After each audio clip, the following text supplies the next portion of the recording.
ఈ పాలసీస్ అన్నీ కూడా మనం ఒకటే గుర్తుపెట్టుకోవాలి. మనం చేసే పబ్లిక్ పాలసీస్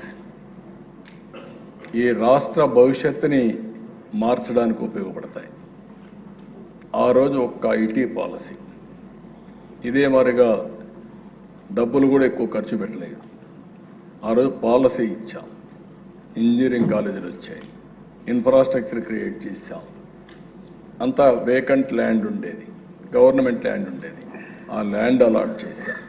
వాళ్ళకి కావాల్సిన నీళ్ళన్నీ కూడా వాళ్ళ ఖర్చుతోనే మనం నీళ్ళన్నీ ఇచ్చాం. ఈరోజు ఒక్క ఐటీ పాలసీ భవిష్యత్తుని రూపురేఖలు మార్చే పరిస్థితి వచ్చింది.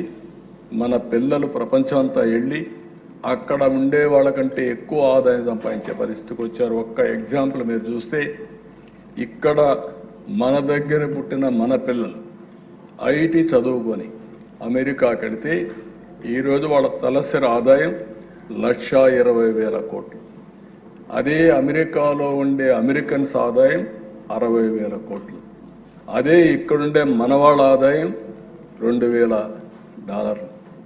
అక్కడ $1,20,000, ఇక్కడ 2,000 నుంచి $3,000.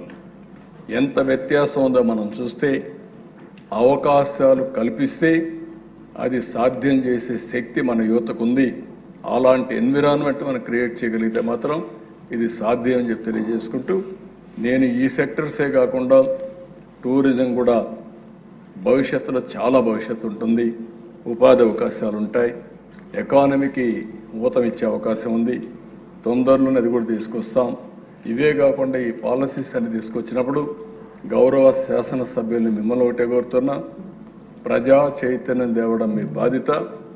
మీరు ఎక్కడ కూడా ఫెసిలిటేటర్గా ఉండాలి తప్ప మనం దాన్ని అబ్స్ట్రక్ట్ చేసే పరిస్థితి వస్తే మాత్రం, లేకుంటే మనం కూడా పెత్తనం చేసే పరిస్థితి వస్తే మాత్రం పోయిన గవర్నమెంట్లో ఏం జరిగిందో అదే మన దగ్గర జరిగే పరిస్థితి వస్తుంది. దయచేసి ప్రతి ఒక్కరిని నేను కోరేది, మనం ఇండస్ట్రీని ప్రమోట్ చేద్దాం, ప్రోత్సహిద్దాం.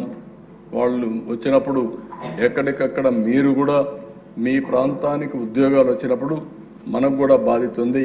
వాళ్ళకు అండగా ఉండి వాళ్ళని ప్రమోట్ చేయగలిగితే ఇంకా నమ్మకం పెరిగి ఒకరిని చూస్తే ఇంకొక 10 మందికి వస్తారు.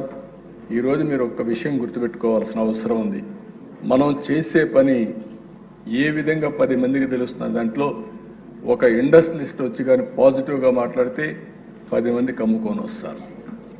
అప్పుడే ఒక ఎన్విరాన్మెంట్ తయారవుతుంది. ఇప్పుడిప్పుడే అందరూ వచ్చే అవకాశం ఉంది. ఇది రావాలంటే ఇలాంటి పాలసీస్ రావాలి. ఆ పాలసీస్ అని మీరు చూశారు.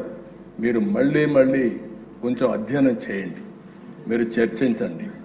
మీరు ఏ విధంగా మీ నియోజకవర్గంలో ఇండస్ట్రీస్ని ప్రమోట్ చేయగలిగితే అది శాశ్వతంగా ఒక రిఫర్మేషన్ వస్తుంది. దీనికి మీరందరూ దోహదం చేయాల్సిందిగా మరొకసారి కోరుకుంటూ, ఈ సెషన్లోనే ఇంకా కొన్ని పాలసీలు వస్తాయి. ఆ పాలసీలన్నీ కూడా మేము ముందర పెడతాం. నేను మిమ్మల్ని సెన్సిటైజ్ చేయడమే కాకుండా, మిమ్మల్ని చైతన్యవంతం చేయడమే కాకుండా, ప్రజా చైతన్యానికి కూడా ఇది అవసరం. దేనికోసం చేస్తున్నాం, ఆ పర్పస్ సర్వ్ కావాలంటే మనం పదే పదే వీటిపైన చర్చ చేయాలి, ప్రజలకి చెప్పాలి. ఎవరికైతే ఉత్సాహం ఉండే యువతకి నేను ఎప్పుడూ ఒక మాట చెప్పేవాడిని, ఫస్ట్ ఐటీ ప్రొఫెషనల్స్ అయినప్పుడు ఉద్యోగం చేసేటప్పుడు నేను చెప్పింది, మీరు ఉద్యోగాలు చేయడం కాదు, జాబ్ వర్క్ చేయడం కాదు, ప్రోడక్ట్స్ని ఇన్నోవేట్ చేయండి, ఎక్కువ డబ్బులు వస్తుందని.